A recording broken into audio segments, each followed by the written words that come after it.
Panumandali na dadako sa panalanginan, sa umaga pong ito bago po tayo sumamba, tayo po ay mananalangin sa mga namumuno sa Eklesia at gayon din sa Eklesia na ating ipapanalangin sa umaga na ito. Papanalangin po natin si FSC, Roland Hearn. Siya po ang Field Strategy Coordinator ng Australia-New Zealand Field.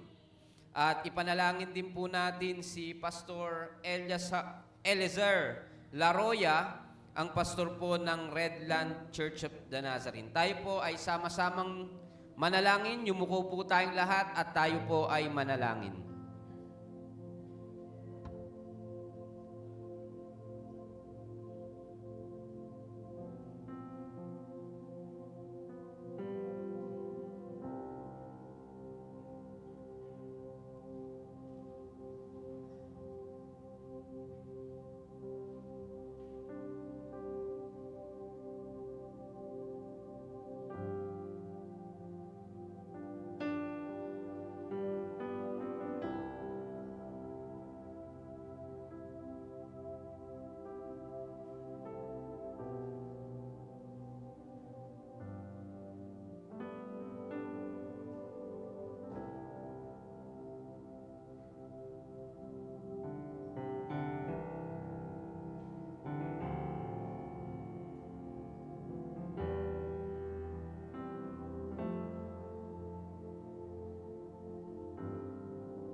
We are Nazarenes and we are Christian. 우리는 예수님의 사람입니다. Y somos cristianos. Бид итгэлийн ахын дус. Tinutenda muna Kristo. И мы христиане. Sisi ni Wanazareno na tu wa Kristo. We are Nazarene, and we are holiness. 我们是拿撒勒人，我们是圣洁的。 ကျမတို့ဟာတန်ရှင်သောသူတွေဖြစ်တယ် 미티안 간시 І ми люди святості. Nutinda muyamsene. 우리는 세상과 구별된 성결인입니다. We are Nazarenes and we are missional. і ми люди з місією. pathian rian atuan mi kansi Na tunaamini kupeleka ujumbe. We are missional. 我们是宣教者。 Y somos misioneros. Nutinda kutimizira wamwe bano. Бид Назарен. Бид бусдад үйлчлдэг хүмүүс. We are Nazarene and we are connected.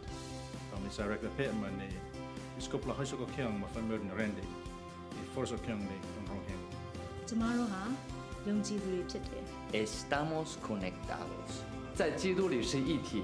Бид имнэгдэлтэй. І ми єдині. Na tunaamini kwa umoja. Nutinda kubatana ni wamwe bano. 우리는 모두 하나입니다. Kami ay Nazareno at kami ay magkakaugnay. We are Nazarene, and we are connected.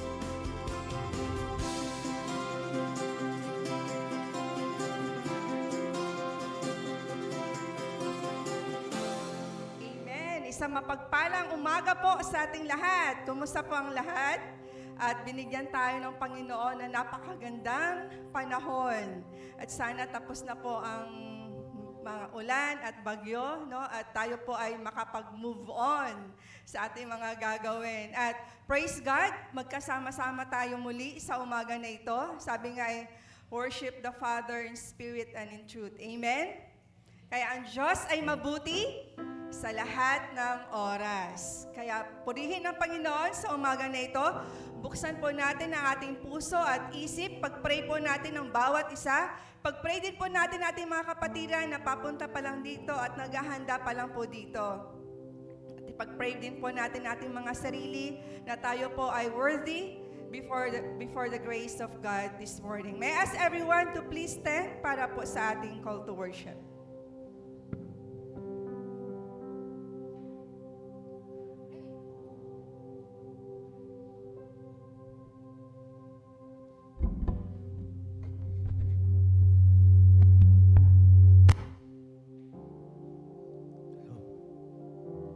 O purihin niyo si Yahweh, kayong mga anghel ng Diyos, kayong mga nakikinig at sa Kanya'y sumusunod. Si Yahweh nga ay purihin ng buong sangkalangitan.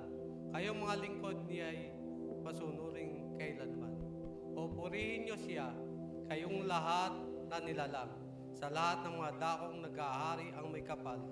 O aking kaluluwa, si Yahweh ay papurihan.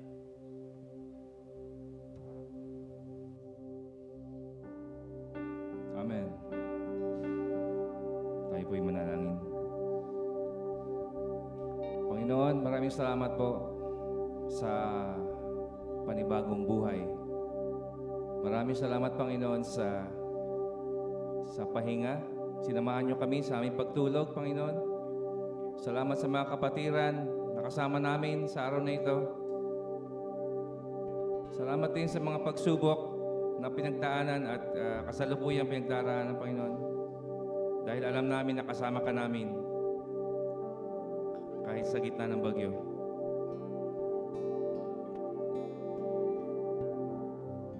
At sa araw na ito, Lord, we want to worship you. Iaalay po namin ang aming buhay, ang aming isip.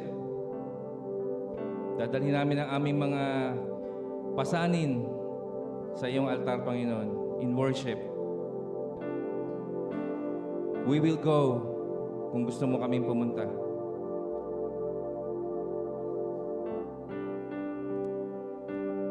Amen.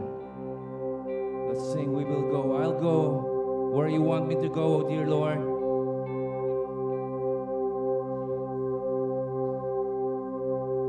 I'll go wherever you want me to go.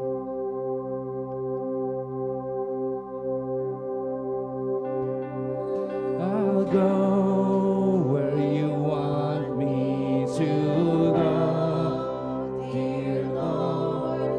Over mountains and plain or sea, I'll say what you want me to say.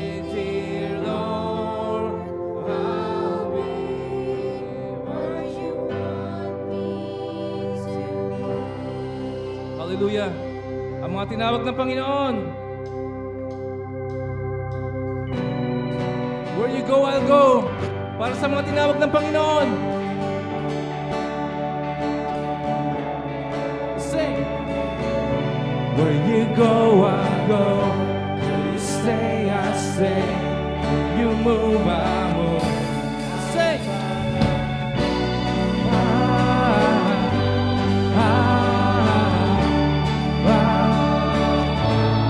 Say, all your ways are good, all your ways are sure. I will trust in you alone. Higher than my side, high above my God. I will trust in you alone, in you alone. Where you go, I go. Where you stay, I stay. Where you move, I move. I will follow. How you serve, I serve. How you serve, I serve. In this life I lose, I will follow.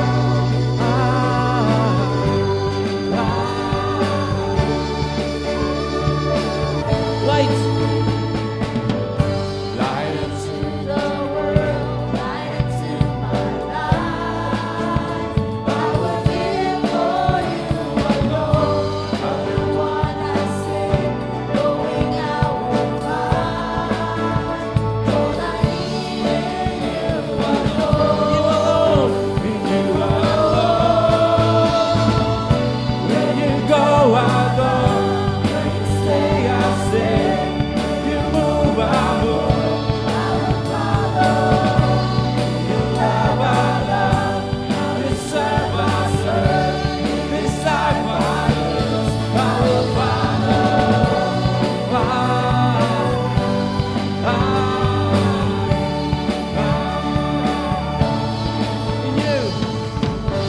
In you there's life everlasting. In you there's freedom for my soul. In you there's joy unending.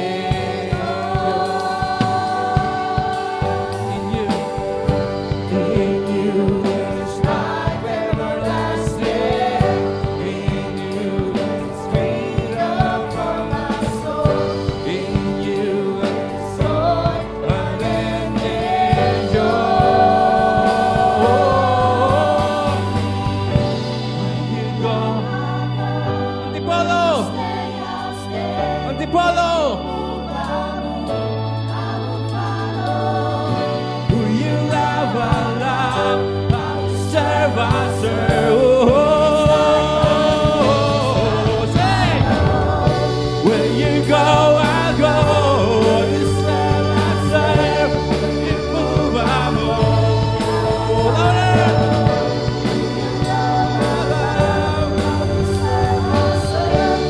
This life I love, I will follow.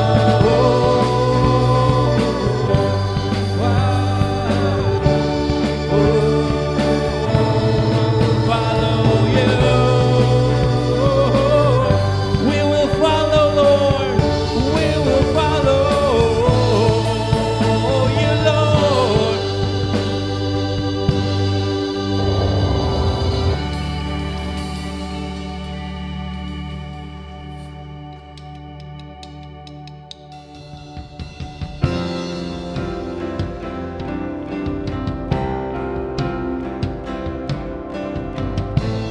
You are cornerstone.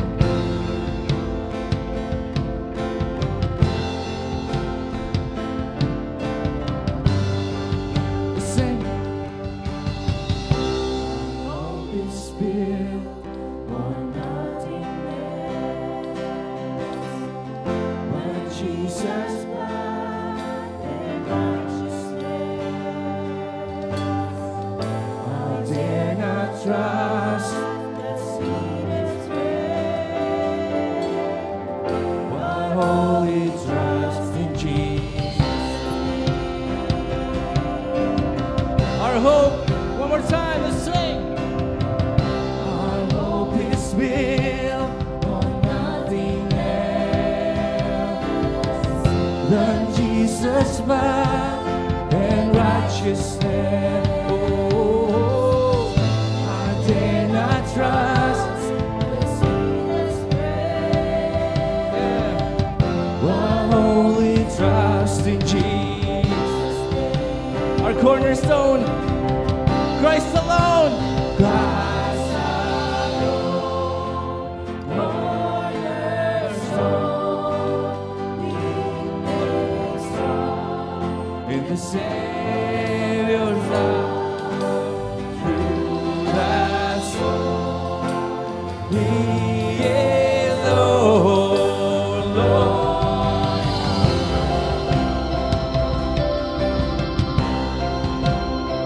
Hey! To hide His face, I rest on His unchanging grace.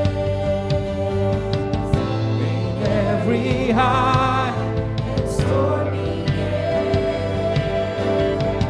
my anchor holds within the flame. My anchor holds within the flame. Christ alone, cornerstone,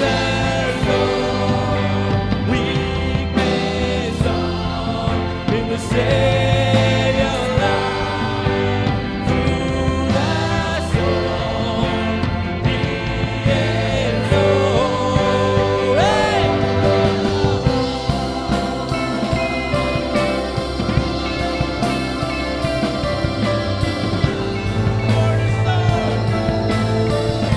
Our cornerstone. Sing.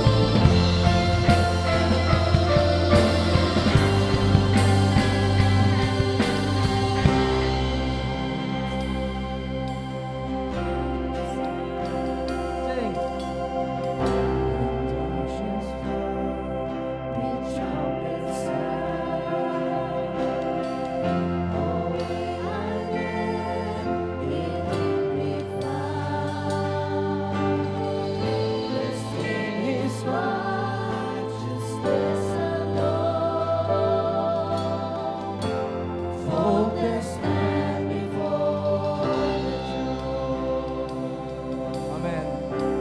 Amen. You are our cornerstone.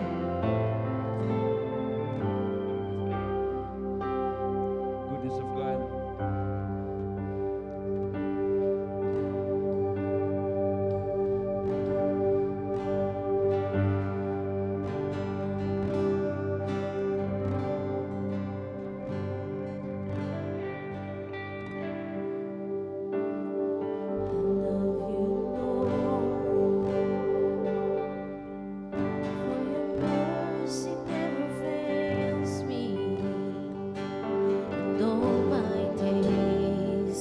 I've been held in your hands from the moment that I wake up until I lay my head.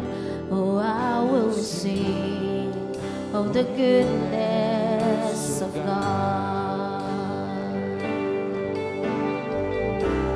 And all my life you have been faithful. All my life. And all my life you have been so, so good. With every breath that I am able, oh, I will sing of the goodness of God.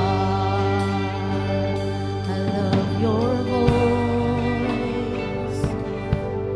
You have led me through the fire in the darkest night. You are close like no other. I've known you as a father.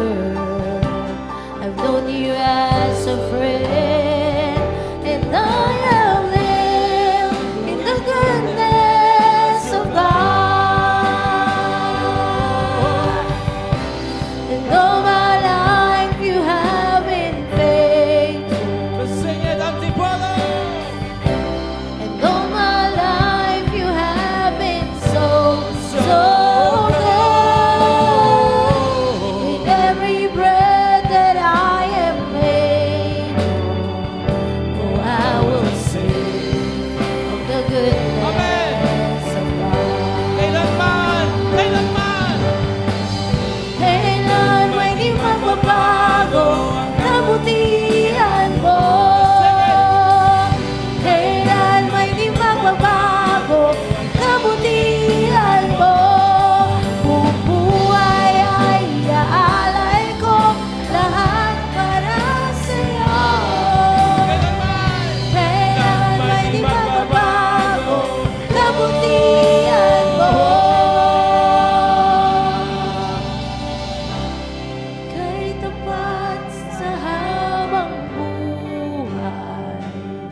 palakpakan natin ang Panginoon.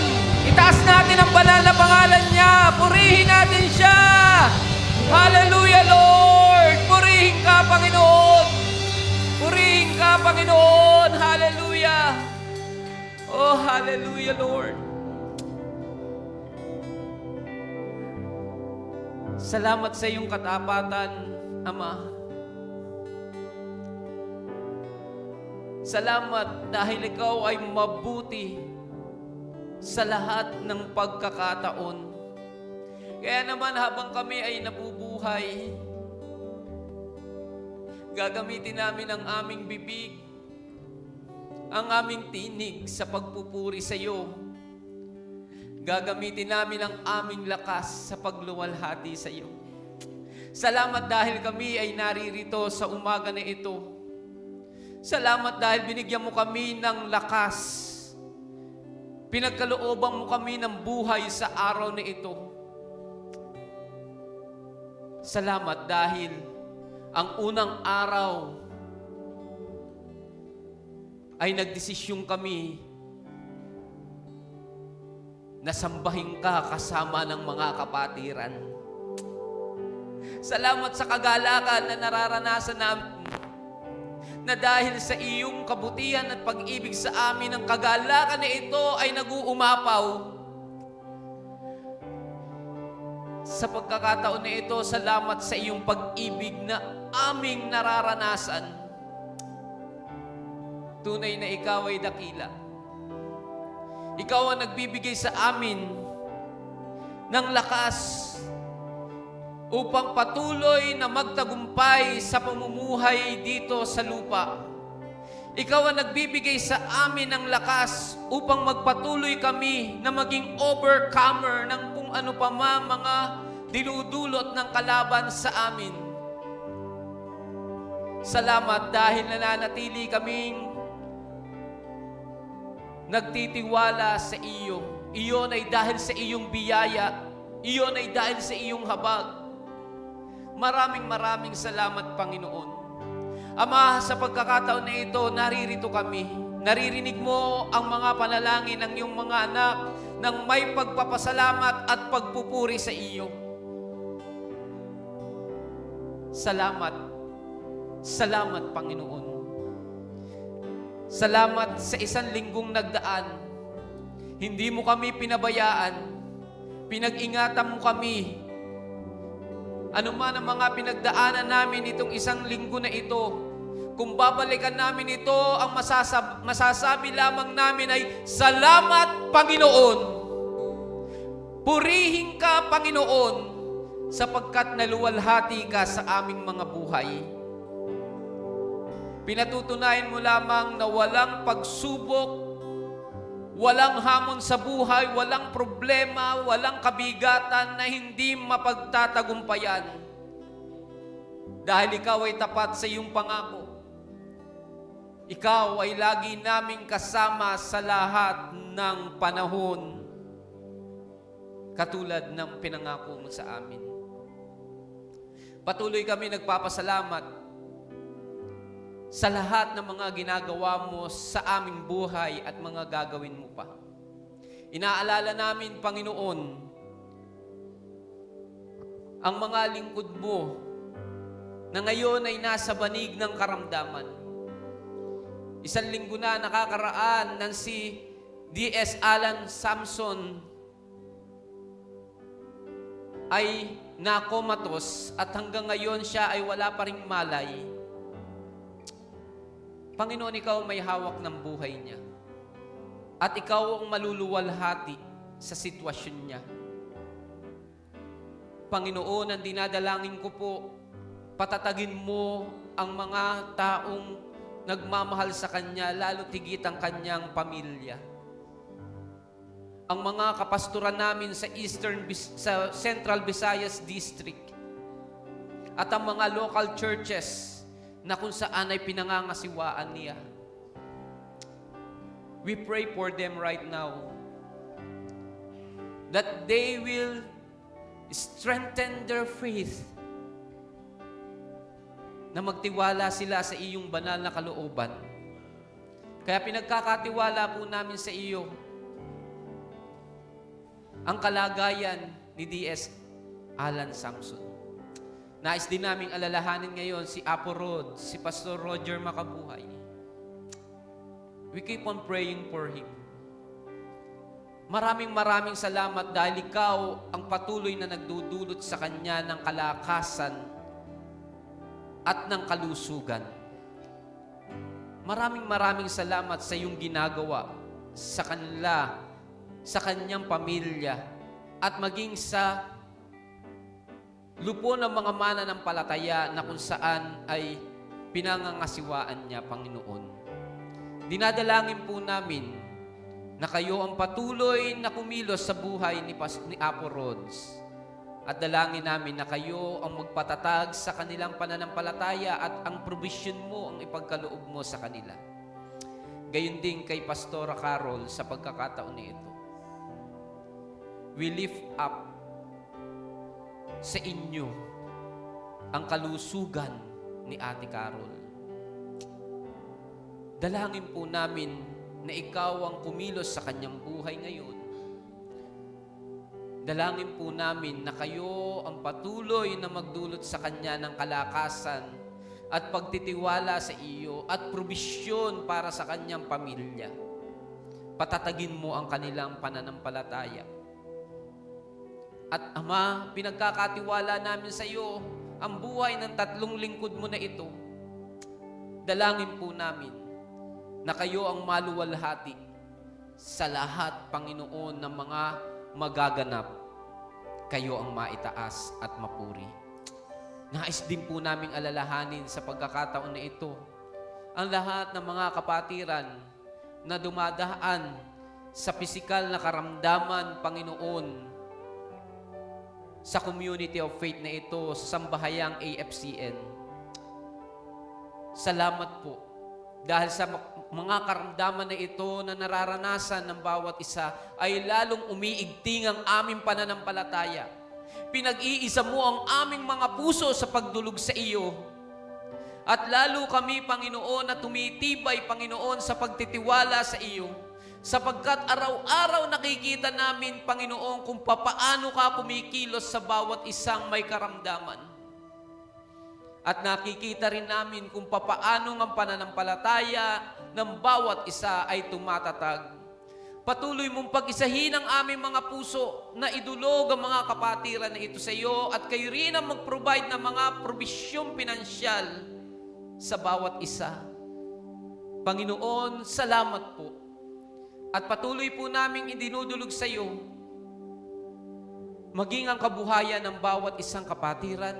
Salamat po dahil ikaw ang nagpapala sa kani-kanyang mga kumpanya at patuloy na ginagamit mo ang bawat isang kapatiran upang maging daluyan ng pagpapala sa kani-kanilang mga trabaho, Panginoon, at mga business.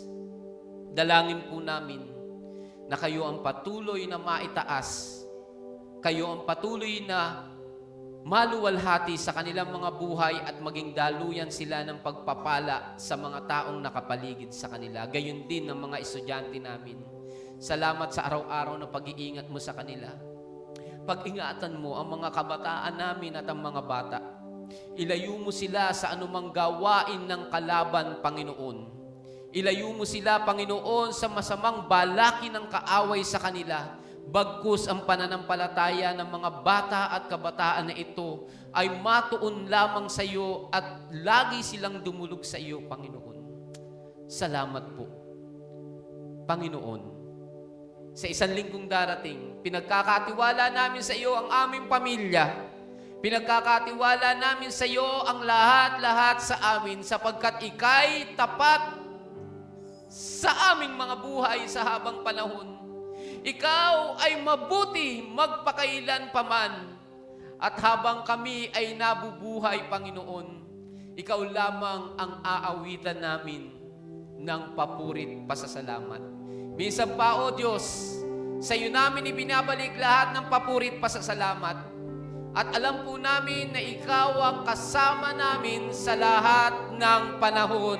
Ito po ang dalangin namin sa pangalan ni Jesus at minsan pa namin aawitan kayo at itataas ang iyong banal na pangalan. Kailanman, Panginoon, sing. Kailan may di magbabago ang kabutihan mo. Kailan may di magbabago ang kabutihan mo. Buhay ay iaalay ko lahat para sa'yo. Kailan may di magbabago ang kabutihan mo. Ika'y tapat sa habang buhay. Sing it, Antipolo! Ika'y mabuti magpakailanman.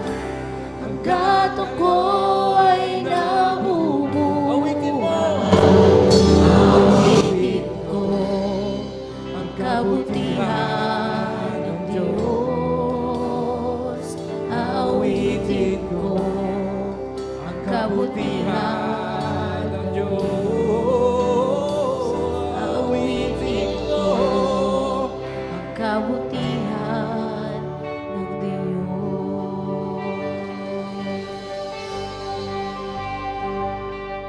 Amen. Ang salita ng ating Panginoon.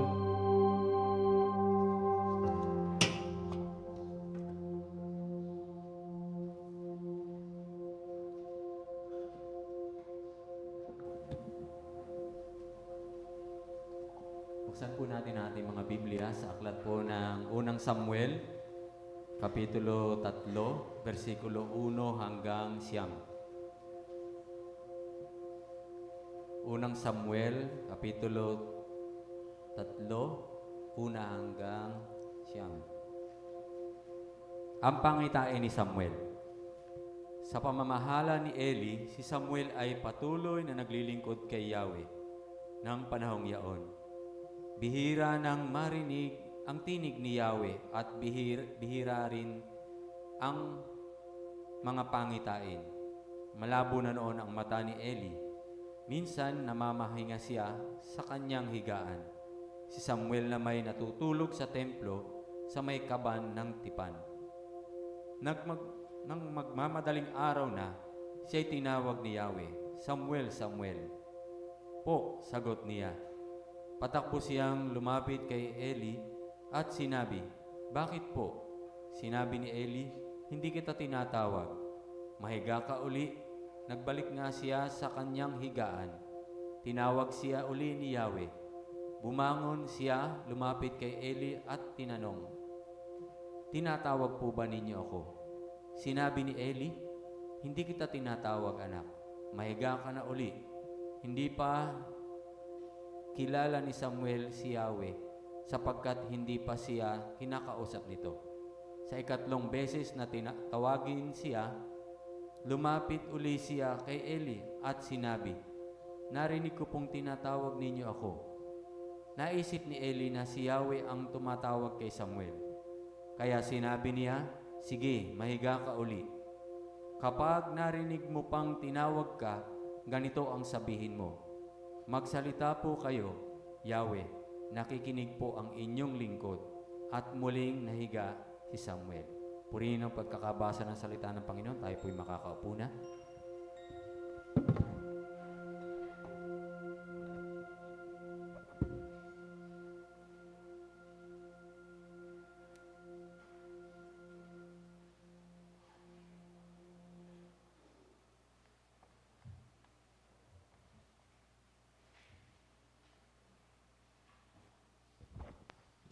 Hello.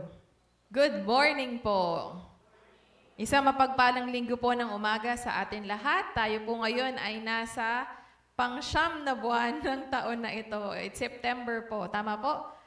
And purihin ang Panginoon dahil tayo po ay patuloy na kanyang sinusustain. Tayo ay pinapalakas at binibigyan ng kagalakan sa mga darating pa na buwan, araw ng ating pong paglakad kasama niya. Ang ating pong tema ngayon pong buwan na ito ay nakatuon po sa pagiging mahinahon or gentleness at patuloy pa rin po tayo sa serye ng ating pong tinatawag na stewardship o pagiging isang mabuting katiwala. Kamusta po ang ating pong mga Bible readings, ang ating pong prayer time? Are we trying to catch up doon po sa ating pong pagiging mabuting katiwala sa lahat ng ating ginagawa? And we can be good stewards o mabuting katiwala, hindi lamang po sa ating spiritual. Kumbaga, yun po yung ating pong main, pero ito rin po ay kasama natin or ginagawa din po natin sa mga simpleng bagay na ating pong ginagawa sa araw-araw. I pray at nananalangin po ang buong pamilya ng EFCN na nagpapatuloy po tayo sa ating pagiging mabuting katiwala sa lahat ng ating ginagawa sa pang-araw-araw. Yung ating pong nabasa ngayon ay sisimulan po natin ang ating pag-aaral sa isa pong panalangin. Kaya sama-sama po tayong manalangin at hingin po ang presensya ng Panginoon sa umaga na ito. Dakilang Diyos, aming Ama, kayo po ay tapat, kayo po ay dakila sa lahat ng panahon. Hinihiling po namin ang inyong paggabay sa amin, sa patuloy po namin pakikinig at pagtanggap ng inyong salita po sa amin sa umaga na ito. Kayo po ang mapapurihan at nawa ang inyong banal na presensya ang sumama po sa amin hanggang sa pagtatapos ng aming pong serbisyo na ito. Kayo po ang maluwalhati, madakila sa pangalan ni Jesus. Amen. Ang ating po pag-uusapan ay tungkol po sa isang bata na nagngangalang si Samuel. Alam ko po na ang ilan sa atin ay pamilyar na sa kwento na ito mula pa nung tayo ay nasa Sunday School or DVBS na sasabi na po or nagkakwento na ang mga kwento na kagaya kay Samuel. Pero nais ko pong ibigay sa inyo ang mensahe na ito nang mayroong kaakibat ng application kung paano po natin ito magagawa, hindi lamang sa isang pagiging bata, kundi sa ating pong mga ginagawa sa ating pong pang-araw-araw na buhay. Kung tatanungin ko po kayo, ano po ba ang karakter na nagugustuhan nyo sa ating mga bata sa panahon ngayon? Marami pong mga bata sa panahon ngayon ay matatalino. Ang ilang pong mga bata ay mahilig sa gadgets. At kaya po natin silang bigyan ng laruan, pero mas pinipili nila na magstay sa kanilang upuan at nilalaro yung kanilang mga cellphones. Ang isa pong karakter na amaze ako sa kanila is yung pagiging magaling nila sa technology. At sabi ko, ay matatalino talaga ang mga bata sa panahon ngayon kumpara nung mga panahon namin. Talagang ang layo na, no? Medyo behind na yung generation ng aming panahon kumpara dun sa mga bata ngayon. But they are still, we are trying bilang isang mananampalataya, bilang isang simbahan na mas mapalapit sila sa ating Panginoon, sa kanilang generation or sa kapanahunan natin ngayon. Ano po yung mga karakter ng isang bata na madalas nating hindi naman binibigyan ng pansin? Kanina, ano po yung karakter ng bata na nagugustuhan natin? Pero ngayon po, tatanungin ko po kayo, ano ang karakter ng mga bata na hindi naman natin napapansin madalas? May mga pagkakataon po na tinatrato natin ang mga bata na parang they are weak or wala pa silang kakayanan na magdesisyon or piliin ang mga bagay na gusto nila. Dahil nga bata pa sila, maaring sabihin natin na they are voiceless. Wala pa silang boses. Sila ay weak, hindi nila kaya ang kanilang sarili. Kung kukwentuhan ko po kayo ng tungkol ng pagiging isang weak at voiceless, kahapon, nung kami po ay nandito sa practice ng AFCN, ng music team, si Kuya Herbs ay nagka-practice ng kanyang part bilang pianista po namin. At si Adam ay katabi ni Kuya Herbs at nandun naghihintay at medyo hindi makafocus masyado siguro. So ang ginawa po is sabi ko, sige, alagaan si Adam. At nung pagkakataon po na yun, sabi ko, Adam, sabi kong ganon, gusto mo, bili tayo candy. So nung time na yun, dinala ko po si Adam, sabi ko, tara, punta tayo. Hindi ko po siya kinerga or hindi ko siya tinrato na parang baby, pero ang ginawa ko sa kanya is hinayaan ko siyang maglakad. At very independent. Nakikita natin na yung bata is alam niya kung saan pupunta, ano yung pinto ang lalabasan, saan tayo pupunta.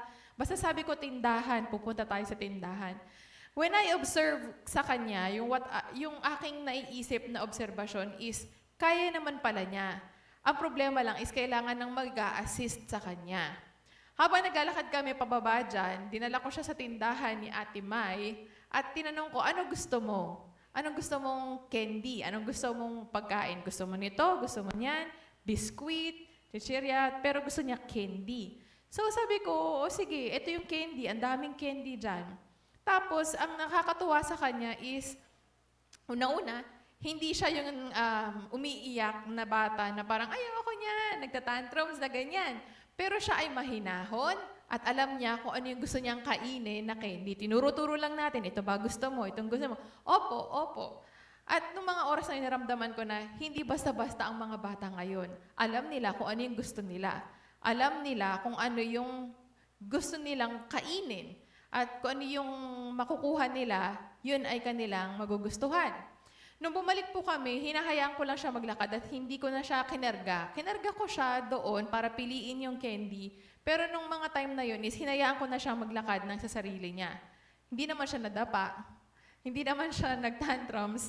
Pero meron po tayong paggabay na inaasahan bilang sa ating mga nakatatanda doon sa batang yun.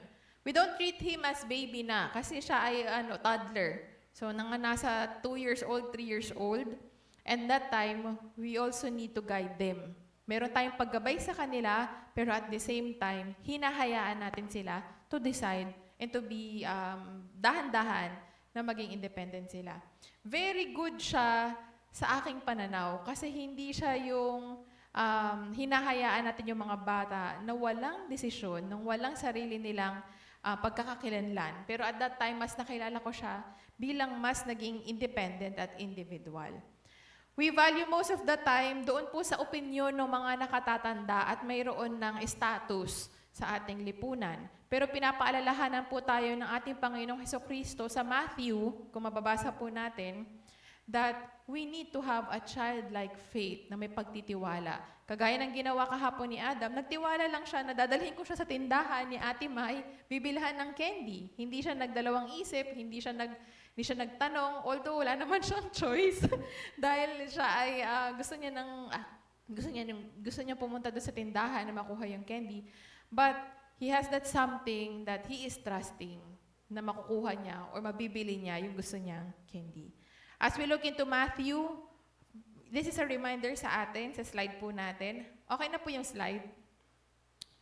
That we need to have, or Jesus Christ, ay pinapaalalahanan ng mga disipulo that we need to have a childlike faith. Ano po ba yung childlike faith na sinasabi natin? Kung babasahin po natin iyon, sasabihin natin doon sa ating slide. Ready na po? Sige, next slide po. Kung babasahin po natin sa Mateo, sabi po dito, nang mga sandaling iyon, lumapit kay Jesus ang mga alagad at nagtanong, sino po ang pinakadakila sa kaharian ng langit? Tumawag si Jesus ng isang bata, pinatayo sa gitna nila at sinabi, tandaan ninyo, kapag hindi kayo nagbago at naging katulad ng mga bata, hinding-hindi kayo makakapasok sa kaharian ng langit. Ang sino mang nagpapakababa o nagpapakumbaba na gaya ng batang ito, ay siyang pinakadakila sa kaharian ng langit. Kung nais po pala natin na tayo ay magkaroon ng pagpansin o ng maluwalhati ang ating Panginoon at maitaas ang kanyang banal na pangalan, we need to have a childlike faith. O tayo ay maging kagaya ng mga bata na may kababaang loob upang ma-consider that we will become dakila sa kaharian ng ating Panginoon. What is being or having a childlike faith? Ang mga karakter ng bata, sasabihin natin, ayaw natin minsan, madamot sila. Ayaw mag-share ng toys, ayaw mag-share ng food. Minsan, ganun din tayong mga nakatatanda. Pero ang mga bata, kagaya ng sinabi ko, is they trust easily. They are innocent, they are humble, at hindi nila ginagawang big deal ang mga bagay na makaka-apekto sa kanila. Ano po ba ang karakter ng mga bata na nais ng ating Panginoong Hesus na ating gayahin upang maging dakila at makasama sa kanyang kaharian? Ilang pong magandang karakter nila, inosente rin ng mga bata. parang sasabihin mo na ganito, wala talaga sa kanila yung kasamaan ng nakikita natin sa ating paligid. Pag sinabi nila na yung mga bata is, anong gusto mo? Candy lang gusto. Anong gusto mo? Jollibee. Pero wala sa kanila yung mga iniisip na, ay gawin natin to para makaisa tayo, makalamang, ganyan. Hindi po sila ganon. But they are so innocent. Sila din po ay madaling pasunurin. Naalala nyo kahapon, sabi ko, bitbit ko lang si Adam. Ay, ang bilis kausap. Talagang lakad lang kami, tsaka hinahayaan ko lang siya maglakad. Ano pa po? Bukod doon, minsan ang matatanda, masyadong seryoso. Pero ang mga bata is they are playful. They are trying to let go, to chill, to relax. Pero minsan tayo matatanda, masyado na tayo suso sa trabaho at masyado tayo nagiging seryoso sa ating mga buhay.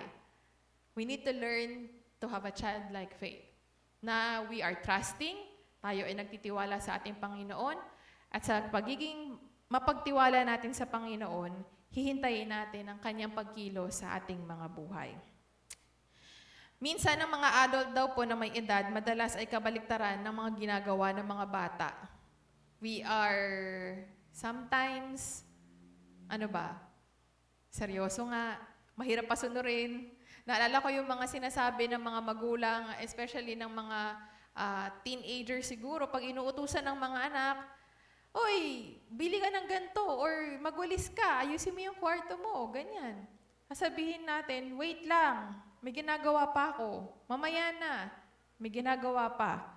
Ang hirap-hirap pakiusapan. Tama po, hindi ako magulang, pero nakikita ko sa mga setup ng mga nanay, pag inuutusan ng kanilang mga anak, medyo pahirapan. Medyo mahirap pasunurin ang mga anak. Pero nais po ng Panginoon that we become obedient, we become trusting, and we become confident sa kayang gawin ng ating Panginoon sa ating mga buhay. So, posible daw po na ang mga adults ay maging matanong. Kasi ang mga bata mahilig din magtanong. Ano po yan? Ano pong gagawin dyan? Anong gagawin dito? Paano po yan? So, ganun din po. Tayo ay inquisitive o mahilig magtanong. Inosente, easily obedient, madaling pasunurin. At minsan, kailangan din daw po natin to let go, mag-let loose ang mga ang mga matatanda, that we become a little playful sa ating pong mga pang-araw-araw na buhay. These are the lessons that we can learn sa mga bata. So normally po, ang mga adults as they age, yun, pag dumadami na yung nalalaman, dumadami na yung knowledge, medyo nagkakaroon ng konting pag-angat. Minsan nakikita natin na nare-remind tayo na huwag tayong maging kagaya ng mga ibang mga taong nakikita natin, that we really become humble as we age and as we continue to acquire o magkaroon ng kaalaman sa ating pong mga buhay. The passage reminds us that it is not bad to maintain the disciplines of adulthood. Hindi naman po masama na tayo ay nagkakaroon ng disiplina sa ating paglago. But it reminds us na despite ng pagiging busy natin, we never forget to live simply and to trust God and to have a childlike faith sa lahat ng pagkakataon.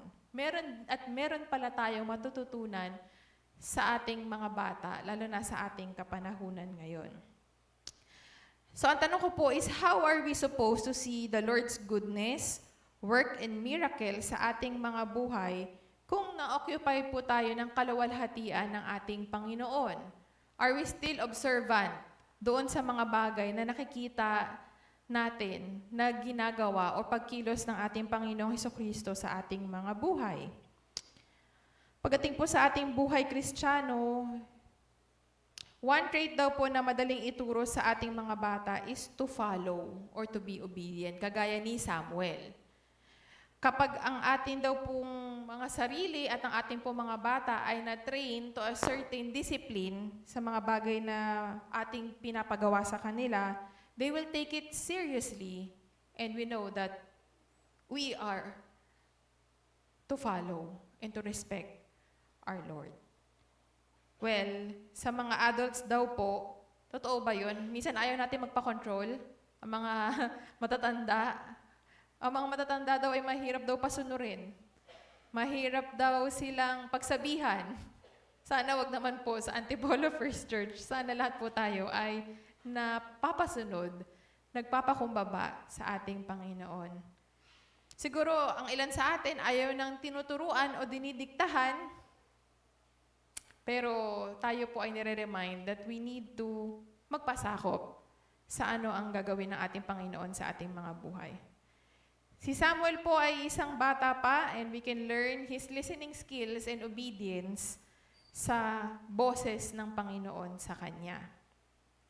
May mga oras po na paulit-ulit ang tawag kay Samuel. Naalala niyo po, halos 3 beses po siyang tinawag ng boses ng ating Panginoong Yahweh. At siya ay hindi niya alam kung sino yung boses na yon.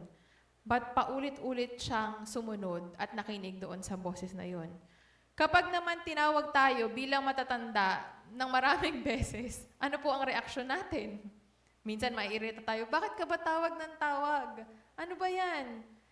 Bakit ka ba tawag ng tawag? Kanina ka pa suit ng ganon or tinatawag yung pangalan. Minsan, tayo ay naiirita, naaanoy, naiinis pag tayo ay tinatawag. Naiinis tayo na parang paulit-ulit tayong tinatawag ng mga tao.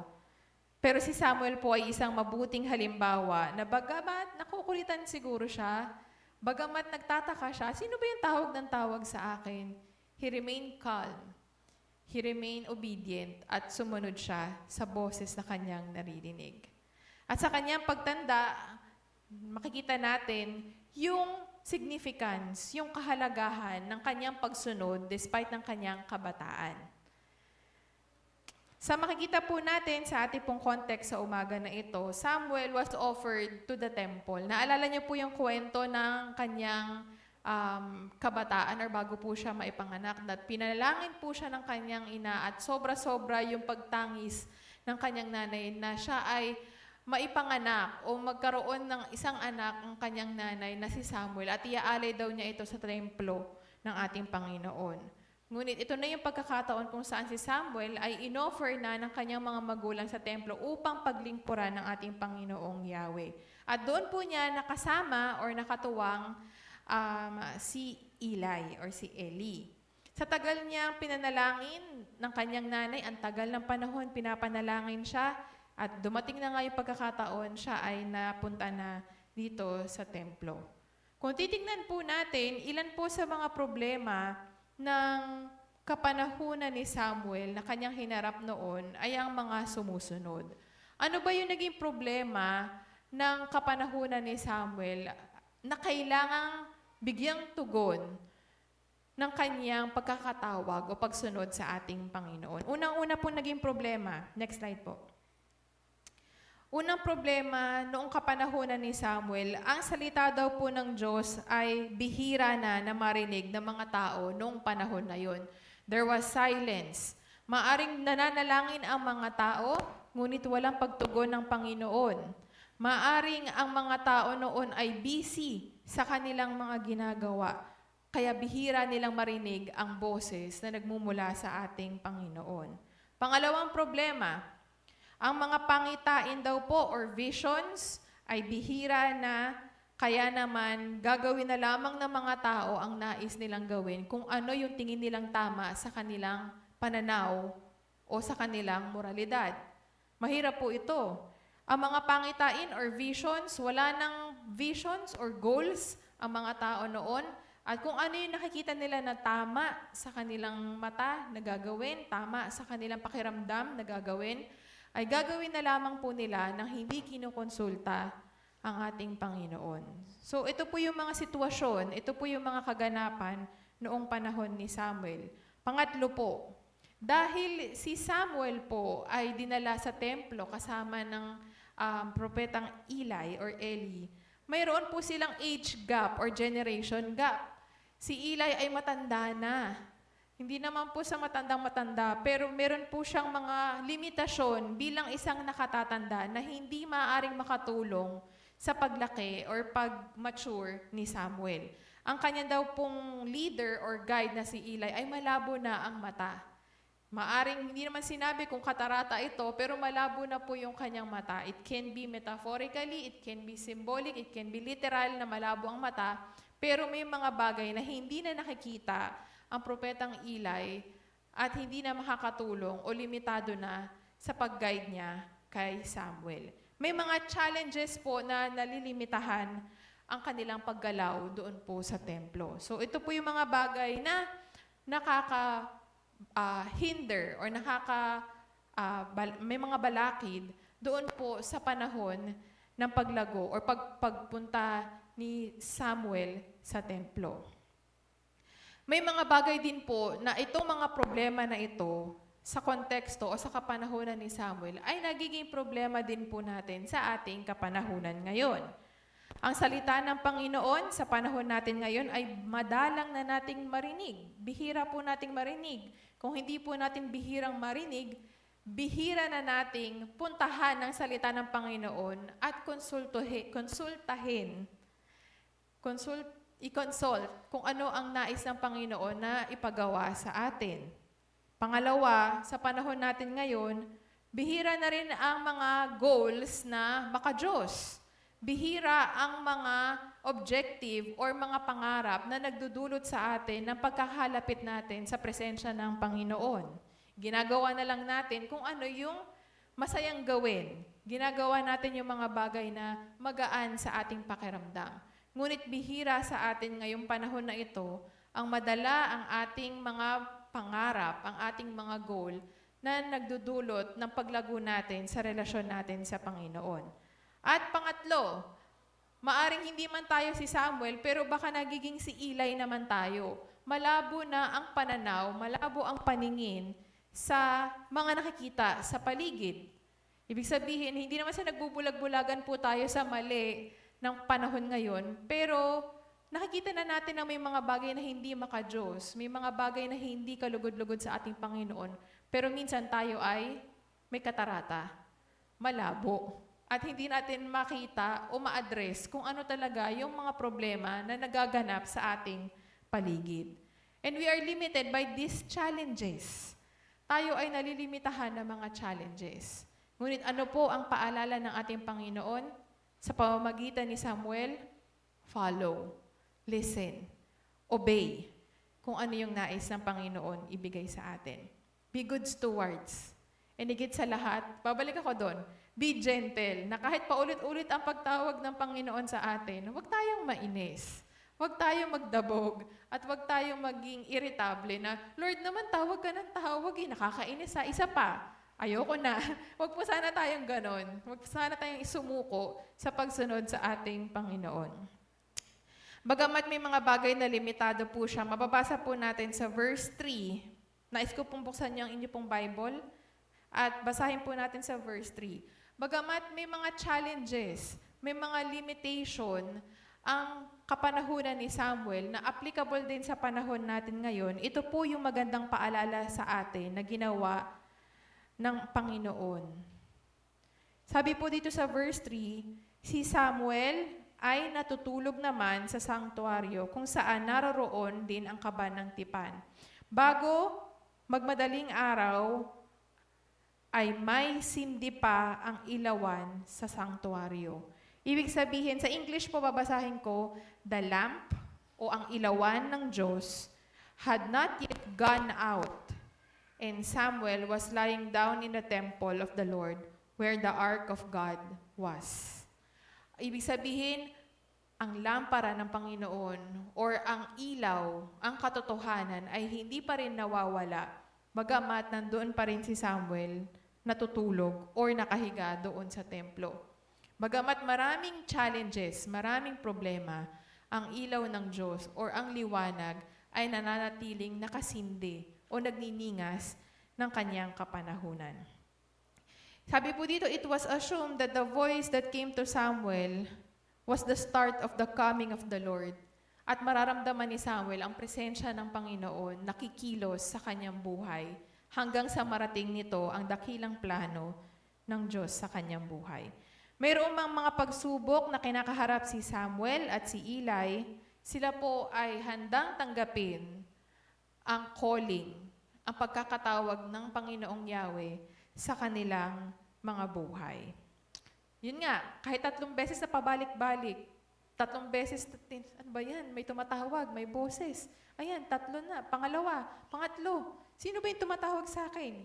Hindi pa rin alam ni Samuel kung sino. At ito na nga po, nang kinumpirma ni Eli at alam niya na ang boses na to ay ang sa Panginoon, nakakitaan natin ng willingness, ng availability si Samuel na tanggapin ang nais sabihin ng Panginoon sa kanya. As we see, doon sa next slide po, sabi po sa isang commentary, this was not a young boy having reached a certain age, automatically beginning to function within the kind of spiritual experience known to his elders. He, or Samuel, carried out his service willingly and naturally, but without yet a conviction that involved a personal connection between himself and his God, or a direct responsibility towards the people. He served God through serving Eli in the temple. Bagamat hindi po sigurado si Samuel kung sino ba talaga or kung si Yahweh ba talaga ito tumatawag, alam ni Eli na sigurado siya na ang Panginoon na ito. Hindi niya alam kung ano man yung kanyang mga gagawing susunod, pero ang maganda po kay Samuel is siya ay natural, willingly na sumunod, available siya na magpagamit sa ministeryo ng Panginoon. Kahit na hindi siya sigurado or wala pa siyang fully developed na pagkakaalam or maturity na ito ang kanyang calling, ito yung kanyang pagkakatawag para sa kaharian ng ating Panginoon. At ang maganda doon, he served through serving Eli in the temple. Ibig sabihin, siya lang ay nagpatuloy na pagsilbihan, samahan si Eli na gawin yung kanyang part, maging mabuting katiwala na kasama si Eli sa loob ng templo. Maaring ganun po tayo sa ating mga spiritual na buhay. Hindi natin sigurado, hindi natin alam kung ano yung ating partisipasyon sa ating pagkakatawag or mula sa pagkakatawag ng ating Panginoon. But whatever we are right now, I pray, I hope, na ang ating pong pagkakatawag, pinagpapatuloy lang po natin yung ating paglilingkod kung saan po tayo nandoon. And eventually, malalaman din natin kung saan tayo dadalhin ng Panginoon sa ating pagkakatawag na nagmumula sa Kanya. Kung ang batang kagaya daw po ni Samuel ay handang makinig ng kusang loob at magpagamit sa kaharian ng ating Diyos, tayo din po ay maaaring makibahagi at magkakaroon tayo ng mahalagang partisipasyon na magagampanan hindi lamang sa ating church, hindi lamang sa ating mga pamilya, kundi kung saan po tayo tinawag ng Panginoon sa ating mga komunidad. Hindi man natin sigurado sa ngayon, ito ba talaga ang calling ng Lord? Ito ba talaga ang nais niyang ipagawa? Pero kung tayo po ay mananatiling tapat, naririnig ang kanyang boses, nagiging available sa pagtawag ng Panginoon, He will eventually lead us doon sa dakilang plano ng Panginoon sa ating buhay at sa kanyang kaharian. Mahalaga po ang naging role ni Samuel sa history po or sa Bible na ating pong binabasa. Siya po ay naging propeta at hukom ng kanyang kapanahunan na naging kapalit ni Eli.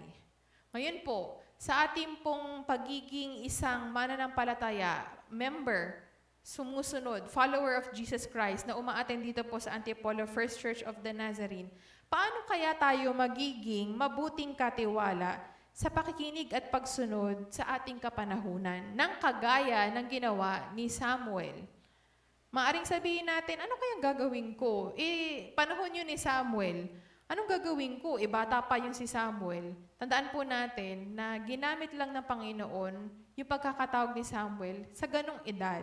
Ngunit lahat po tayo ay kailangang makinig, sumunod sa nais ng Panginoon na ipagawa sa ating pong pagkakatawag sa Kanya. Unang-una po, ano ang aking tugon? Ano po? Next slide po.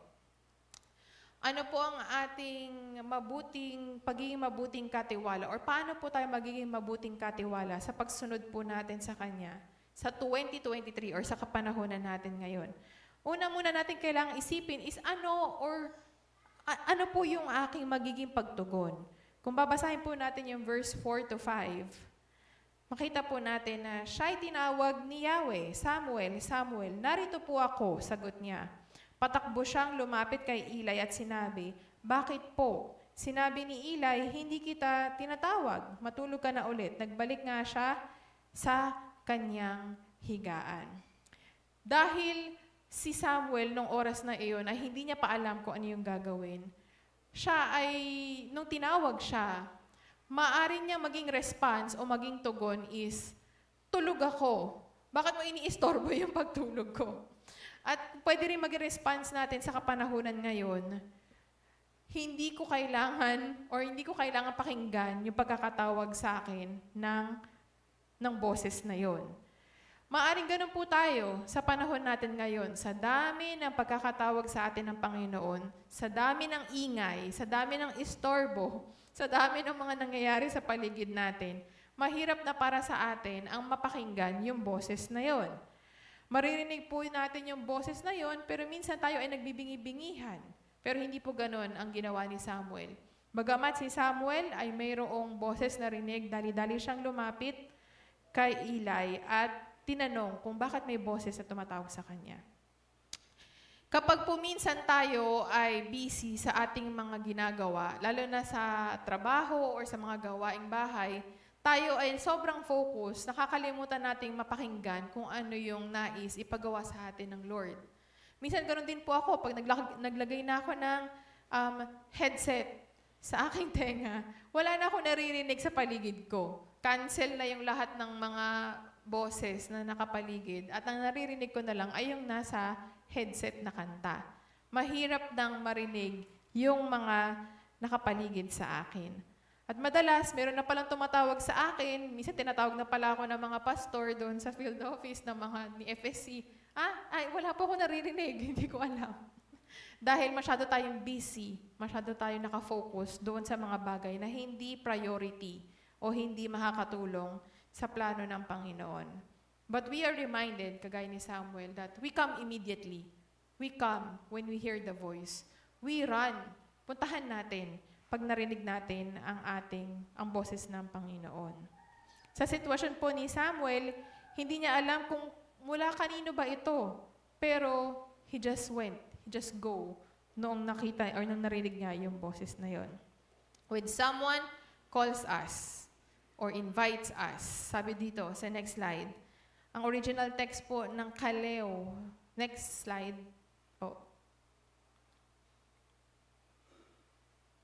When we hear the calling, when we are invited, we need to respond kahit sino man yung tumatawag sa atin. The authority of the speaker dictates the nature of the calling.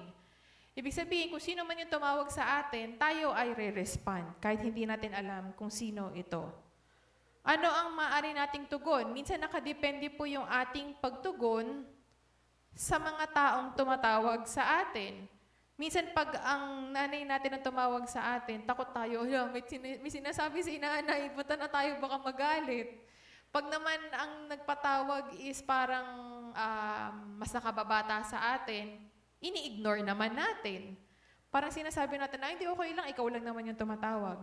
Pero ano po ang pagtugon natin? If ang presidente ng Pilipinas ang tumawag sa atin, malamang nanginginig tayo, talagang nagmamadali tayo na, yung presidente, ang tumawag, kailangan nating maging maayos, mag-respond tayo ng maayos, maging polite tayo. So nakadepende yon sa ating pagtugon.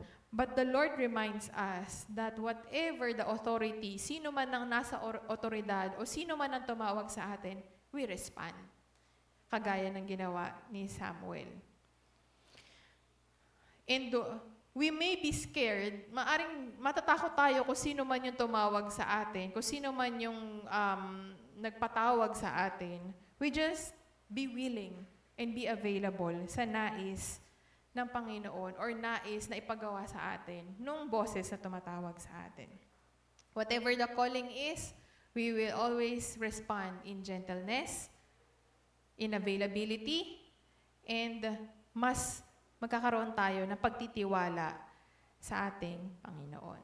Pangalawa po, paano po tayo magiging mabuting katiwala sa pakikinig at pagsunod sa boses ng Panginoon sa ating kapanahunan? maaring tatanungin natin, paano or in what way ako makakaministeryo or in what way ako magre-responde sa aking ginagawa or sa aking pagtugon. Basahin po natin sa verses 6 to 7. Sabi po dun sa verses 6 to 7, subalit, tinawag siyang muli ni Yahweh. Pangalawang tawag na po.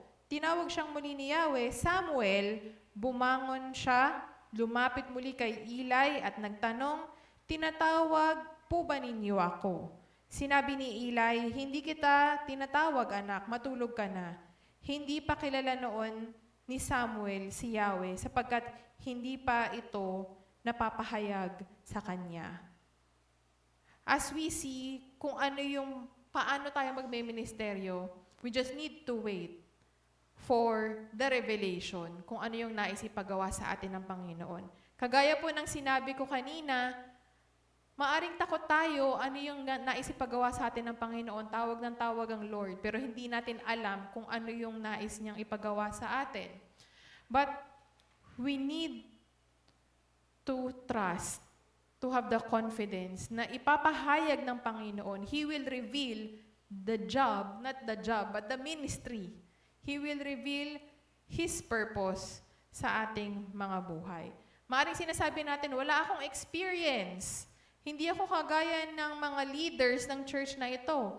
Maaring hindi ako kagaya ni pastor, hindi ako kagaya ng church board, hindi ako kagaya ng mga leadership ng Church of the Nazarene. Wala akong experience. Hindi ko masisimulan ang nais ipagawa sa akin ng Panginoon or sa kaharian ng Diyos. Makakaasa po tayo or magkakaroon po tayo ng ating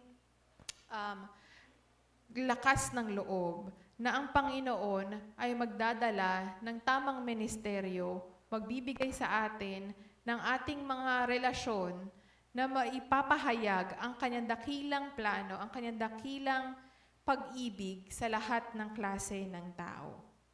Isa po sa aking ministry na nais pong i-share sa inyo ay ang ministry ng Kalayaan Cyber Christian Network. Naka-office po sila sa APNTS, sa 4th floor na APNTS. Next slide. Makikita po natin next slide pa po. Makikita po natin na ang mga ministries ng ating simbahan ngayon ay kinakailangan ng pag-aaral kung ano yung kailangang matutunan ng mga tao na naghahanap at nagtatanong at uhaw sa salita ng Panginoon. At nais ko pong i-share ang ministry ng ministry group na ito, that their ministry is to minister doon po sa mga katutubo, non-formal education, at may mga pagkakataon that they give the training or the biblical studies for free.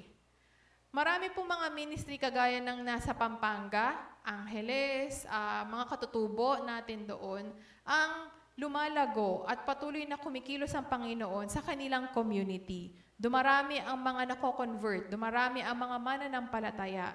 Ngunit sila ay may limitasyon at ang kanilang limitasyon ay yung pagiging walang aral or hindi natatapos yung kanilang pag-aaral. And minsan, sa kanilang willingness and availability, nais nilang matutunan kung ano yung nais ipagawa sa kanila ng Panginoon. At ito po yung maganda sa ministry ng KCCN or ng Kalayaan Cyber Christian Network. That we are willing to train leaders. They are willing to train members, new convert, na ito ang mga doctrines, ito ang mga kailangan natin matutunan sa Bible na pwede nating magamit para mas dumami pa ang mga makakakilala at susunod sa ating Panginoong Hesukristo. So, merong mga videos na pinoproduce itong network na to, itong grupo na ito, and yun yung kanilang pinapadala at pinupuntahan nila yung mga probinsya na nangangailangan ng training at ng mas maraming kaalamanan when it comes to Jesus Christ. So, maaaring sabihin natin, hindi pa namin alam. May mga limitasyon kami. Hindi po kami nakatapos ng high school. Hindi po kami nararating ng mga ng internet. Wala po kaming cellphone. Meron pa bang walang cellphone ngayon? But basically, may mga limitasyon ang mga tao sa probinsya. Especially, meron silang ministry sa Mindoro, sa Batangas, Pampanga. Marami silang mga ministry points. Pero yung mga ministry weaknesses nila at yung mga limitasyon po nila ay pinupuntahan ng grupo at binibigyan ng video, binibigyan ng live training or yung mismong team ang pumupunta doon para magturo ng mga kailangan matutunan when it comes to Bible, especially po sa doctrine. So basically, yung ministry po is a ministry that will help those who are starting. A ministry na pwede nating matutunan basic foundation ng ating pagiging isang Kristiyano. And that is something na hindi natin nakikita sa kapanahunan ngayon. That most of the time, ang mga ministry natin ay para doon lang sa may mga matataas na status sa lipunan. Sabihin na natin yun. That kailangan nakatapos ka ng ganito, dapat nagawa mo yung ministry mo ng 5 years to 10 years. But this is something that we can consider na kagaya ng kay Samuel. Bagamat baguhan pa lang, bagamat bata pa yung kanyang experience o yung kanyang pagkakatawag, there is someone na makakatulong sa atin para mas ma-develop natin yung ating ministry later on. Maaring sabihin natin, hindi po ako marunong magbasa, hindi po ako marunong magsulat at gumawa ng mga requirements. Basically, it will help us. Itong ministry na to is manonood ka, may mga question guide, and then mag-grupo-grupo kayo, and doon yung pag-uusapan kung ano yung pwede nyong magawa bilang nagsisimula pa lang or umuusbong pa lang na mananampalataya at sumusunod sa ating Panginoong Hesukristo. Sasabihin natin, dapat ang ating pong pananaw bilang isang simbahan, walang maliit o malaking ministry para sa ating Panginoon at sa kaharian ng ating Diyos.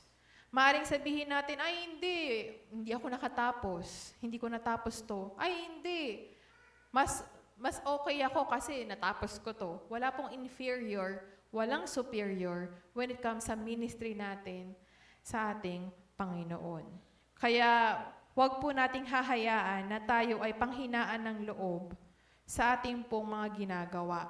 We just need to be willing to be good stewards kung ano yung ipinagkatiwala sa atin ng Panginoon. And gayon din po, babalik pa rin po ako sa example ng mga bata. Huwag po nating maliitin or ismulin ang ministry or ang mga bata sa atin. Dahil kapag po ang mga bata is naramdaman nila na sila ay iniingatan, sila ay makakatuto or matututunan nilang magmahal sa kanilang mga kapwa. Pag sila po ay natutunan nila that if children live with pity, if children live with ridicule or sila ay napapahiya, mapapahiya din po sila or magiging mahiyain sila. Pag ang mga bata daw po ay mayroong nararamdaman na mas nakakaangat na atensyon sa kanya, siya ay maiinggit sa ibang mga bata. If ang mga bata daw po ay napapahiya, magigilty sila at hindi na mag-open sa atin. Kapag daw po ang mga bata ay namuhay ng may encouragement sa kanyang community, he can learn to be confident sa kanyang sarili. If the children live with tolerance, ng may pagtitimpi mula sa ating mga nakatatanda, ang mga bata daw ay matututo ng pagpapasensya sa kanyang paglaki. At kapag daw ang mga bata ay namumuhay ng may pagpupuri sa mga nakapaligid sa kanya or sa Diyos, siya daw po ay matututo na ma-appreciate ang mga taong nakapaligid sa kanya. So ito lamang po ay ilang mga paalala sa atin. Wala po sa libro ni West Stafford na Too Small to Ignore, that when we learn to appreciate ang mga bata natin sa kapanahunan natin ngayon, they can do amazing things that will help us in the ministry along the way. Huwag po natin silang maliitin, huwag po natin silang bigyan ng pagbabaliwala, but we need to acknowledge their help, their willingness, and their contribution eventually sa ating pong simbahan. Kaya wag po natin silang hahayaan sa ating pong mga ministry dahil they are precious sa mata ng ating Panginoon. So let us acknowledge their thoughts, their feelings, their actions, their contribution sa ating pong simbahan. Balik po ako sa pangatlo at panghuli po natin na point kung paano po tayo makakatulong or paano tayo magiging mabuting katiwala sa pakikinig at pagsunod sa ating kapanahunan. Pangatlo po is paano kailan ako maaring magsalita or maaring makatulong sa ministry. Kung babasahin po natin verse 8 to 9 at isasama ko na rin po yung verse 10, sabi po dito sa verse 8, sa ikatlong pagtawag ni Yahweh, muling lumapit si Samuel kay Eli at sinabi, narinig ko pong tinawag ninyo ako. Sa pagkakataong iyon, naunawaan ni Eli na si Yahweh ang tumawag sa bata. Kaya sinabi niya, mahiga kang muli at kapag narinig mo pang tinawag ka, ganito ang sabihin mo. Magsalita po kayo, Yahweh, nakikinig po ang inyong lingkod. At muli ngang nahiga si Samuel. Si Yahweh ay lumapit kay Samuel at muli itong tinawag, Samuel, Samuel. Sumagot si Samuel, magsalita po kayo, nakikinig po ang inyong lingkod. When God calls us, kapag tayo ay tinawag ng Panginoon, what will be our response? Are we going to run away? Are we going to say, Lord, busy ako. Baka pwedeng sa ibang oras na lang. May mga plano pa ako na kailangan gawin sa aking buhay. Ano po ang magiging tugon natin, if ever? Maaring nga sabihin natin, ang church leadership natin ay tinawag at tumugon doon sa pagkakatawag sa kanila ng ating Panginoon. Mayroon po mga church leadership that we value, we look up. Hinahangaan natin yung church leadership kasi they answer the calling of the Lord. They continue to respond kung ano yung naisipagawa sa kanila ng Panginoon. At sinusuportahan natin sila, pinapakinggan natin sila kapag sila po ay tumatayo sa pulpito or sa ating mga leadership. Ano man ang sabihin nila ay magandang pakinggan sa ating pandinig. Ano man daw po yung kanilang mga ginagawang project, we support them at nagbibigay ito ng kaluwalhatian sa ating Panginoon. The Lord Jesus should always be the center of our life and our ministry. And the focus of everything that we do ay pabalik lamang sa pag-worship natin sa ating Panginoon. And this will be the challenge sa ating mga leaders ngayon. We need to avoid, we need to maiwasan yung temptation that we give glory to ourselves. That ang leadership ng simbahan will never be about ourselves or never will be about the leaders, but the headship and the authority of Jesus Christ, yung focus ng simbahan natin. Doon po yung dapat nating na ipopromote sa ating mga ginagawang leadership. Tinitingala, maari natin yung leadership, tinitingala natin, halimbawa sila pastor or ang mga pastors natin, that we are really a good leaders and magaling silang magsalita ng salita ng Panginoon, pero maging maingat daw po tayo sa mga leaders and then dun din po sa congregation natin na makita dapat nila na ang naluluwalhati, ang naitataas ay ang ating Panginoong Hesukristo sa kalagitnaan ng simbahan niya. And kung ano man po ang sabihin at i-declare ng Panginoon sa atin, we listen bilang isang mabuting katiwala na walang halong motibo o pansariling intensyon para sa kanyang kongregasyon. When we speak, napakahalaga po na ang mga sinasabi natin is patungkol lagi sa ating Panginoon. When we speak, we need to speak with blessing, with encouragement. We need to speak and declare the love of the Lord sa lahat ng nakakasalamuhan natin or sa lahat ng ating relationship. Ito po ay maaari nating gawin lalo na sa ating younger generations. They need to hear the truth. They need to hear the light. They need to hear kung ano yung mga kailangang ipagawa sa atin ng Panginoon at ano yung role na gagampanan sa templo or sa ministry ng ating Panginoon. Kaya, we need to have that good stewardship, mabuting katiwala ng lahat ng ating sinasabi. And ang lahat ng ating sinasabi ay magkakaroon ng kaluwalhatian sa ating Panginoon. Ito daw po ay nagpasimula sa willingness natin at sa willingness na tinanggap ni Samuel sa pagkakatawag sa kanya ng Panginoon. Marami tayong influence sa panahon ngayon. It can be a good influence, it can be bad influence. Kaya po sabi nga po dito sa commentary natin sa pagtatapos. Next slide po.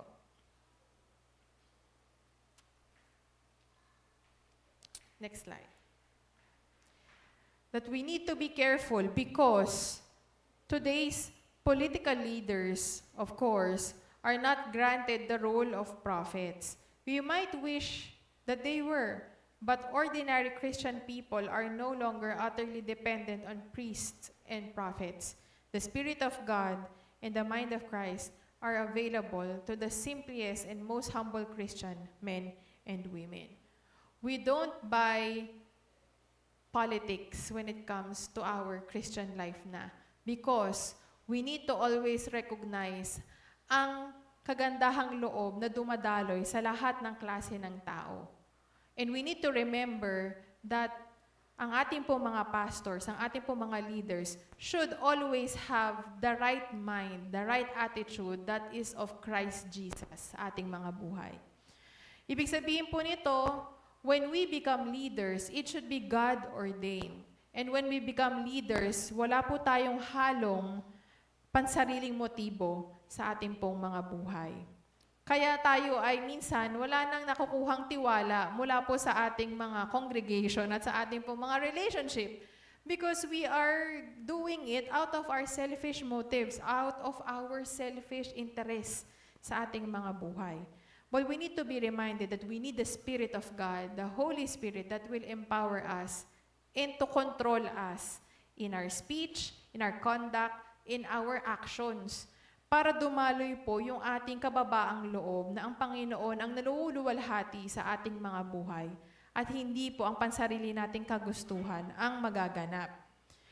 This is something that we can learn from Samuel, to have that childlike faith, to have that childlike trusting in confidence na bagamat ako ay bata pa, humble, walang experience, walang kayang gawin, wala pang koneksyon, uso ngayon ng koneksyon sa panahon natin, bagamat ako ay bata pa, walang experience, walang natapos, the Lord can use us sa Kanyang pagkilos sa ministeryo sa mundong ito. And that will humble us. Dahil ang Panginoon ang nailuluwalhati ang naitataas sa ating mga buhay, hindi ang pansarili nating kagustuhan. Mari kasi nga may mga pagkakataon that we are clouded with our selfish motive. Pero tandaan po natin that pag tayo ay overcome ng Espiritu ng ating Panginoon, walang halo ito na pansariling motibo. It will always point our lives, our speech, our action sa kung ano ang nais ipagawa sa atin ng Panginoon. When we are consumed by the love of God through Jesus Christ, walang masasayang.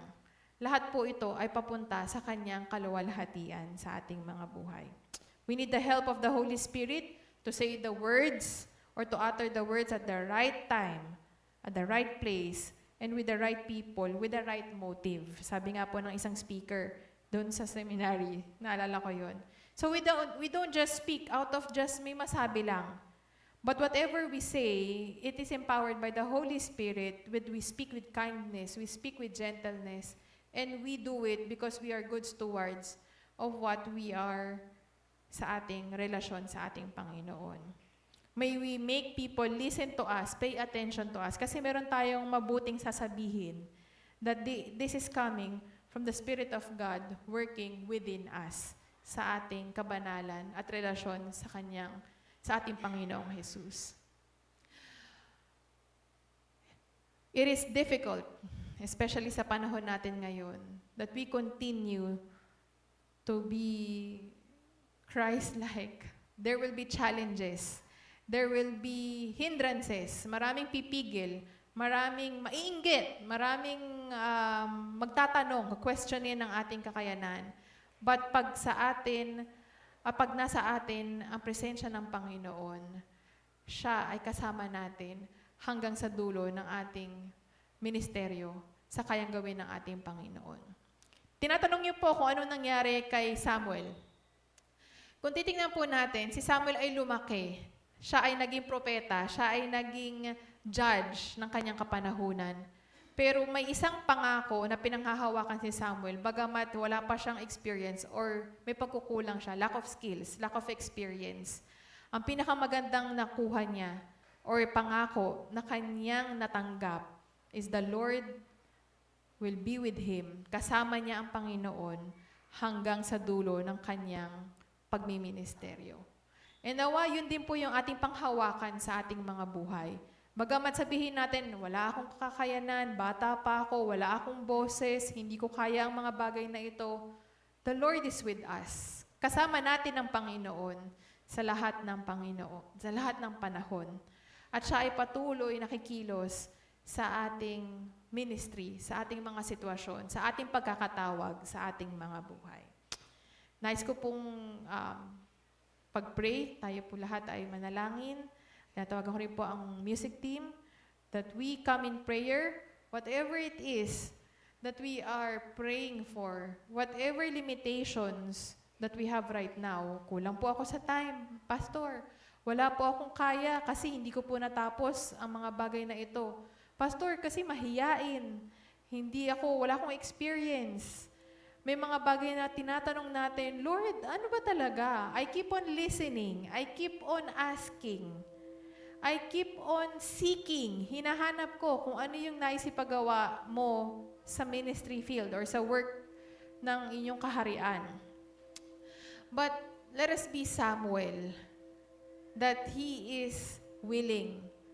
Let us be Samuel, that he is listening, he is responding. Kahit na hindi niya alam, hindi niya sigurado kung sino yung tumatawag sa kanya. Let us be Samuel na sumusunod agad. Hindi nagsasabi na, wait lang. Hindi siya nagsasabi na, ayoko, nagbibingi-bingihan. Hindi ganon si Samuel. But let us be Samuel that is really obedient, following the Lord. And let us be Samuel na ginaguide or nagpapaguide siya kay Eli sa prophet. At nakikipag-cooperate, nakikipag-tandem sa naisipagawa sa kanya ng Panginoon sa kanyang ministry sa templo. Whatever it is, whatever na ating tinatanong sa ating mga sarili right now, we offer it sa Panginoon. We offer kung ano man yung ating mga questions, kung ano yung gagawin sa akin ng Panginoon, ano yung ministry na maaari kong mapag-participate, saan man ako tinawag, may it be the start, the beginning of our willingness, our availability para mag-participate sa kaharian ng ating Panginoon. Let us pray po. Tayo pong lahat ay manalangin. Maaari pong tumayo po tayo lahat and we ask to come. Aming Panginoon, dakila naming Diyos. Aming Diyos na punong-puno ng pagmamahal sa amin. Alam namin, Lord, that you have amazing things na gagawin sa aming mga buhay. We know that you will do whatever it is para po maganap ang inyong dakilang plano, ang inyong purpose po sa aming mga buhay. And Lord, we just ask that we become like Samuel, to have that childlike faith. Alam namin, Lord, that we are busy. Marami po kami mga alalahanin sa aming mga buhay. Marami po kaming mga concerns, mga problema. Help us, Lord, to be calm and to be confident sa inyo pong pangako sa amin. Let us become like Samuel. Let us become to have a childlike faith, Panginoon, sa buhay namin bilang mananampalataya. Lord, we don't know how to participate. We don't have experiences minsan. We lack confidence. Hindi po namin alam kung ano po yung direksyon ng aming pong pagkakatawag, but we know that you will be with us ano man yung aming pong pinagdaraanan sa buhay. Panginoon, we continue to pray for our ministries, for our relationships, for our selves, Lord, that we continue to become close to our relationship, our personal relationship po sa inyo.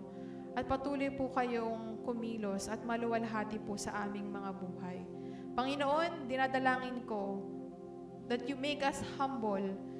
Ano man po, Lord, ang inyo pong naisipagawa sa amin. And whatever it is, Lord, we are willing and humbling ourselves to become Christ-like sa aming pong relasyon, sa aming pong iniisip, sa aming pong mga action, maging sa aming pong mga buhay. And Lord, we want to surrender everything in your hands, in your timing, and to have that confidence na kayo po ay tutugon ayon po sa inyong panahon, and that you will do amazing things sa aming pong mga buhay. Panginoon, as we continue to speak your word, may we also speak with blessing, with encouragement, with patience sa isa't isa. And may we always be a good stewards, mabuting katiwala po ng aming pananalita, ng aming kinikilos, ng aming pong pinaplano, ng aming pong mga gagawin pa sa hinaharap. Dahil alam namin that you will do amazing things, great things, para po sa inyong kaharian. Pinupuri ka namin, Panginoon, patuloy ka namin tinataas sa aming pong mga buhay. Niluluwalhati po kayo sa tanging pangalan ng aming Panginoon at tagapagligtas na si Jesus. Amen.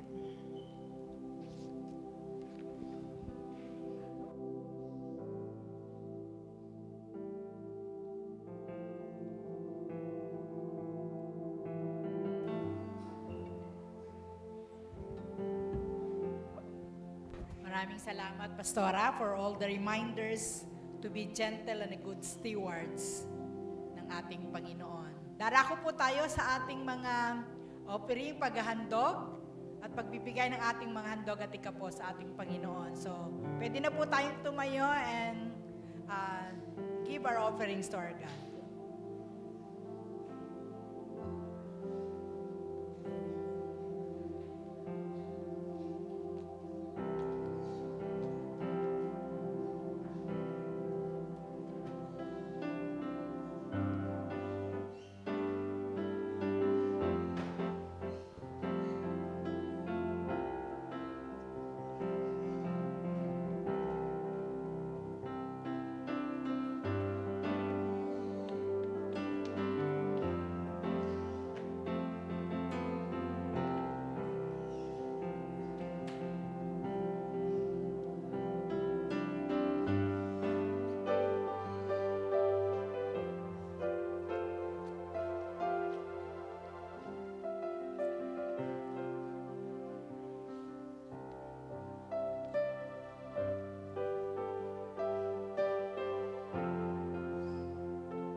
Tayo po ay manalangin. Dakilan Diyos, salamat po sa araw na ito. Salamat po sa aming napakinggan na ngayong salita. Salamat po, Panginoon, sa patuloy na pagpapalang inyong pinagkakalob sa bawat isa sa amin. Salamat po, Panginoon, sa pinagkukuhanan ng kabuhayan ng bawat isa. Patuloy mo niyo po silang pagpalain at maging mga kaloob at mga ikapo na narito, Panginoon. Nawa magamit po ito sa mas lalong ikalalago ng iyong gawain dito sa lupa. Pagpalain mo po kami ng sama-sama throughout this week. Ito po ang aking dalangin sa pangalan ni Jesus. Amen. Salamat po. Para po sa ating mga paalala ay tunghayan po natin ang ating mga bulletin para sa ating mga regular na gawain ng ating worship celebration. Tuwing araw ng linggo ay nagsisimula ng alas 9. Ang ating worship and media team may practice po every Saturday. Ang ating prayer service every Wednesday. At sa darating pong, ang ating pong mga gawain ng ating mga Bible study group, affinity groups ay makipag-ugnayan lamang po kayo sa mga leaders para po sa mga gawain ito. And also yung ating pastoral counseling, andyan po yung mga numbers, cellphone numbers ng ating mga pastor, and if you need counseling and prayer ay pwede po kayong makipag-ugnayan sa kanila. Sa ating tingnan din po natin yung at the back of our bulletin, nandyan po yung ating mga paalala, regular na paalala para sa ating bayanihan, para sa sasakyan. Patuloy po tayong nag-encourage ng inyo pong suporta para tayo ay magkaroon ng sasakyan. At sa darating pong Sabado, ay ang atin pong pagpupunta po ulit ang ating grupo for Infanta Mission. Makipag-ugnayan lamang po kayo kay Sister Nisa at kay Pastor Billy kung nagnanais po kayong makibahagi sa gawain ito. And also reminder, sa darating pong Saturday ay ating pong Couples Sunday. O ito po ay ang Couples Fellowship. Inaanyayahan po ang mga mag-asawahan. At kung meron pong mga katanungan ay lumapit lamang po tayo kay Brother Nick at kay Ate Asel sa ating pong gawain ito. Gayon din po ang atin pong Good Samaritan Sunday ay idaraos po natin ulit sa Sunday. At kung naalala nyo po na tayo ay nung ilang isang buwan ay kung nangolekta po tayo ng goods for our families na nangangailangan. Meron po tayong 11 pamilya na natulungan noong nakaraang pagkuha natin ng ating mga in-kind or goods na mga suporta para sa kanila at naipanalangin po rin natin sila. This coming Sunday, tayo po ay muling lilikom at naanyayahan po ulit kayo na magdala. Each one can bring one for our sharing and caring project para sa ating mga pamilya na nangangailangan. Malaki pong tulong ito sa ating mga pamilya na nangangailangan, and ngayon pa lamang po ay nagpapasalamat na po kami, ang Board of Stewards, sa ating pong support and blessings na ating pong ibabahagi. Ang ating pong spiritual deepening na sinasabi, yung ating spiritual deepening services ay gaganapin po ito ng September 20 to 22 at ang ating pong culmination ay September 24. Ang ating pong spiritual deepening or tawag natin noon ay revival. Sa Sunday din pong ito ay atin pong ipagdiriwang o isasabay natin sa culmination activity natin na ito yung ating pong pagkolekta ng ating mga alabaster offering, at we call this also as Alabaster Sunday. Kaya po 2 Sunday pa pinapaalala pong lahat ng atin pong mga alabaster container ay atin pong dadalahin. Isa pa din pong paalala, ang atin pong mga lolo at lola ay inaanyayahan po sa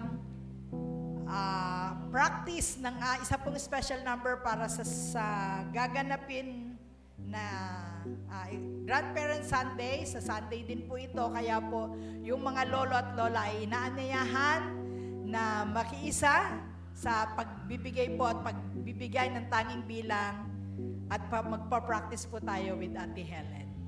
After the service, dyan po dun sa opisina. So, yun po ang ating mga paalala. Meron po ba akong nakalimutan? Ay, ang atin pong zone for revival. Naalala nyo po ito noong nakaraang taon ay dito po naganap sa atin ng last Sunday ng revival. Ngayon po ay Gaganapin po ito ulit dito po sa ating simbahan, gaganapin yung nightly revival, Zone 4 Revival, September 29 and 30 at yung 6 p.m. At yun pong October 1, 3 p.m., ito po yung last Sunday or last day nung ating Zone 4 Revival. So marami pong salamat sa lahat ng naririto. Mabuhay po ang ating pong magkaroon po tayo ng malakas na pangangatawan sa darating na linggong ito. Ang pagpapala po ng Diyos ay sumaating lahat. Tayo pong lahat ay tumayo for our benediction and closing prayer.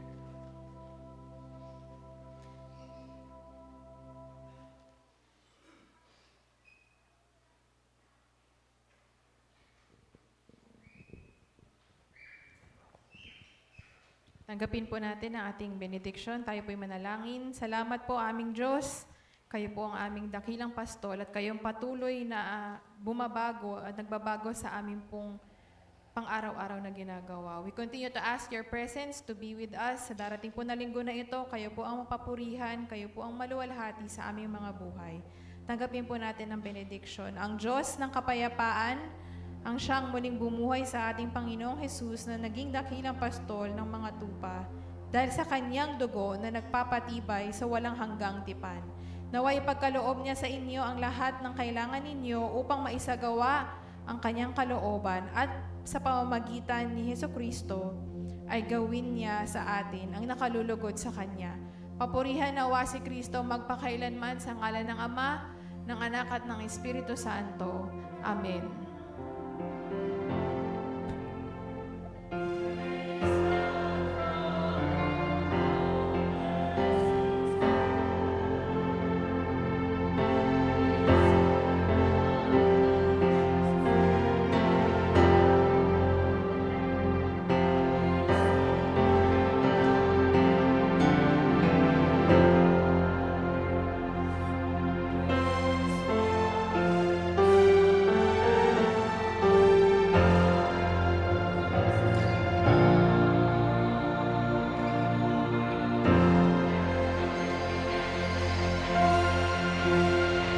Tapos na po ang ating gawain. May Sunday School po tayo. And after po ng Sunday School ay Church Board Meeting. Thank you po and God bless po sa ating lahat.